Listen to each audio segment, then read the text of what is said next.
Itu masalahmu kalau Anda tidak memahami firman Tuhan dalam Kejadian pasal 3 ayat yang ke-15. Saudara, kalau Anda tidak mengerti, itu masalah Anda. Makanya coba periksa hatimu. Tuhan menyelidiki setiap hati kita. Kita rindu apa tidak sebenarnya kepada Tuhan Yesus? Kita rindu apa tidak sebenarnya mengenal Allah itu di dalam Yesus Kristus? Kita rindu apa tidak menantikan Yesus Kristus datang kedua kali? Kita rindu nggak, bersungguh-sungguh apa tidak? Coba kau tanyakan di hatimu. Saya percaya Roh Kudus itu yang menuntun kita, menuntun kepada seluruh kebenaran. Engkau tidak dibiarkan sendiri berjalan. Engkau dituntun, engkau dibawa oleh Roh Kudus kepada seluruh kebenaran, yaitu Yesus Kristus. Makanya selidiki hatimu. Engkau rindu apa tidak untuk mengenal apa yang menjadi kehendaknya? Engkau baca Alkitab. Setiap saat baca Alkitab.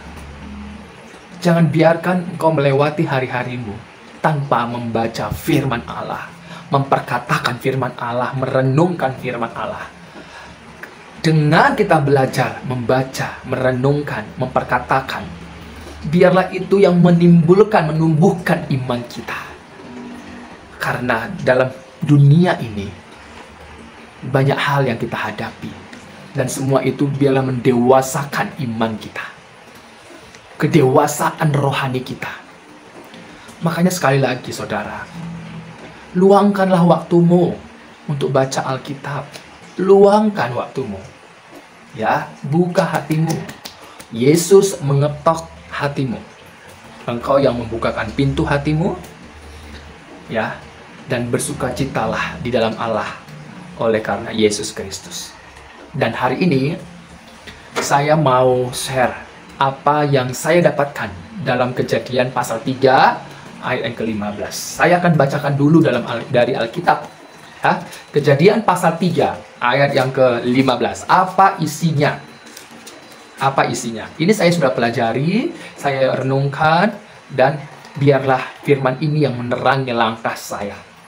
Kejadian pasal 3 ayat yang ke-15. Saya akan bacakan.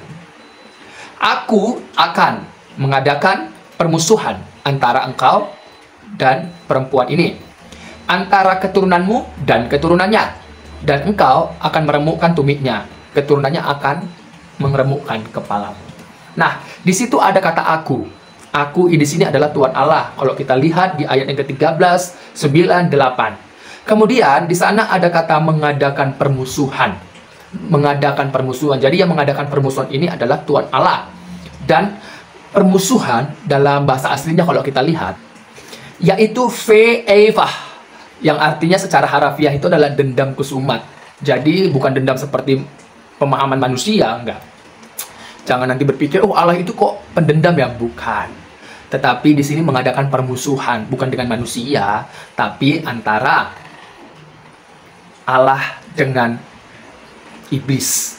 Iblis ini dulu adalah malaikat di sorga yang telah berontak sehingga dilemparkan ke bumi. Iblis dan malaikat-malaikatnya.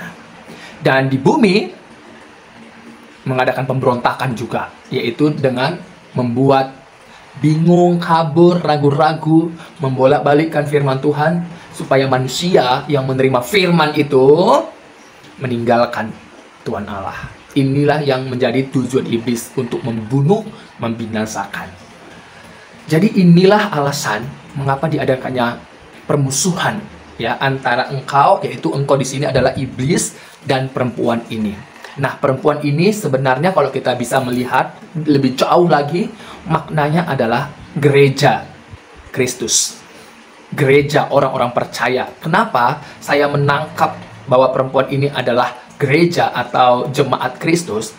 Karena perempuan ini, ya, yaitu istrinya Adam, itu diambil dari mana? Dari salah satu rusuk Adam atau manusia itu. Otomatis berarti ada darah, ya. ketika diambil salah satu rusuknya, dan tempat itu ditutup dengan daging. Nah, dari satu rusuk itu dibangun seorang perempuan. Nah, kata membangun seorang perempuan ini juga lah yang dikatakan oleh Yesus Kristus ketika bertanya kepada Petrus, "Menurutmu siapakah aku ini, Petrus?" Kemudian Petrus menjawab, "Engkau adalah Mesias, Anak Allah." Nah, pernyataan apa yang dikatakan oleh Petrus merupakan pernyataan Allah yang berbicara melalui Petrus. Sehingga Yesus berkata, "Bukan engkau yang mengatakannya, melainkan Bapa-Kulah yang mengatakannya padamu." Dan di atas batu karang ini, artinya di atas pengakuan dari Petrus itu, yaitu Mesias, Anak Allah, "Aku akan mendirikan jemaatku." Kalau kita lihat eklesion, ya, eklesia, church, gereja, bukan gereja secara fisik, tapi orang-orang percaya. Nah, kapan gereja itu ada, jemaat Kristus ada? Setelah Yesus menyelesaikan misinya.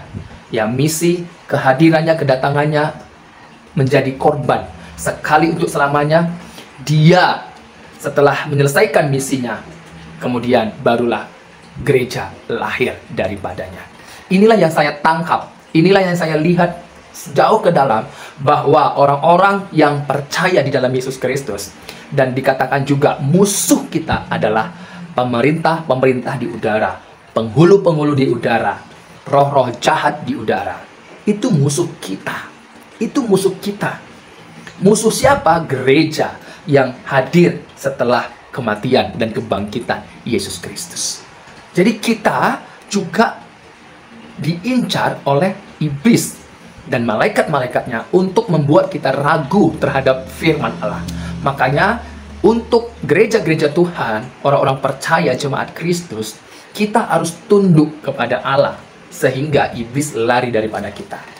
Damai sejahtera Allah, ya, di mana telah menghancurkan iblis, ya, di bawah telapak kaki kita oleh karena Yesus Kristus ada dalam hidup kita dan kita tinggal di dalam kebenaran itu. Gitu, saudara. Kemudian di sana juga, "Aku akan mengadakan permusuhan antara engkau dengan perempuan ini dan keturunannya dengan keturunanmu." Keturunanmu berarti bukan iblis itu beranak, enggak. Ini istilah. Keturunan berarti yang mengikut iblis, itu dia. Ya, bukan yang dilahirkan, karena iblis itu adalah malaikat, dan malaikat itu tidak kawin mengawinkan, tidak. Jadi yang dimaksud adalah malaikat-malaikat yang ikut dengan dia. Dan juga keturunannya, yaitu keturunan siapa? Keturunan yang akan lahir dari perempuan itu. Nah, kalau kita lihat di sana dijelaskan juga bahwa keturunannya meremukkan kepalamu, artinya kepala iblis. Apa artinya? Artinya meremukkan kepala, yaitu ros kepala. Kalau kepala sudah hancur, maka total seluruh tubuhnya akan hancur. Dan gereja Tuhan, kepalanya adalah Kristus. Gereja Tuhan itu kepalanya adalah Kristus. Jadi Kristus menang. Jadi tidak kalah. Menang dari maut, menang dari kerajaan maut. Makanya Yesus memegang kunci, segala kunci maut dan kerajaan maut. Dan nanti pada akhirnya itu dilemparkan kepada lautan api. Saudara, inilah yang menjadi sukacita kita sebagai orang-orang percaya, bahwa Yesus Kristus adalah kepala gereja itu yang telah bangkit hidup selama-lamanya. Alfa dan Omega, yang awal dan yang akhir, yang terdahulu dan terkemudian. Puji Tuhan, saudara. Puji Tuhan. Ya. Kemudian gereja Tuhan itu seperti yang saya katakan, bahwa hadir setelah kematian dan setelah kebangkitan Kristus. Artinya Yesus Kristus adalah benih keturunan yang dikatakan oleh Allah dalam Kejadian pasal 3 ayat yang ke-15. Dari mana? Yaitu dari Yakub. Di sini ada kata tumit. Tumit di dalam teks asli yaitu Akef. Ini sama seperti nama dari Yakub yang memegang tumit kakaknya, Kain, Esau, yang memegang tumit Esau, dan namanya adalah Yakub, Yaakov. Oleh karena apa? Dia memegang tumit kakaknya, Esau. Saudara, inilah lahirnya di mana Yakub mempunyai anak, salah satunya adalah Yehuda.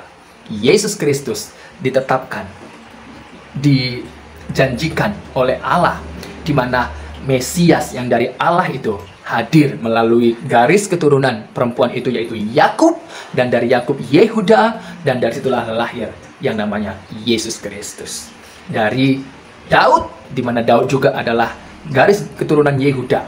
Ya, puji Tuhan, Yesus Kristus menggenapi, menang atas maut, memegang segala kunci kerajaan maut, dan nanti pada akhirnya segala kunci itu, baik maut dan kerajaan maut dan orang-orang di dalamnya, dilemparkan ke dalam lautan api.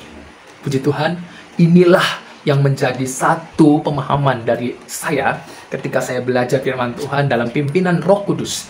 Biarlah kita juga terus semangat untuk belajar firman Allah secara pribadi. Saudara, jadikan firman Allah sebagai pondasi dalam hidupmu, patokan dalam hidupmu. Ya, apapun yang engkau dengar, kembalikan pada firman Allah. Baca Alkitabmu, renungkan Alkitab itu, perkatakan firman itu. Lakukan dalam pimpinan Roh Kudus dalam hidupmu. Biarlah pilihan-pilihan kita terisi oleh firman Allah, sehingga yang kita pilih sesuai dengan firman-Nya. Tuhan Yesus memberkati.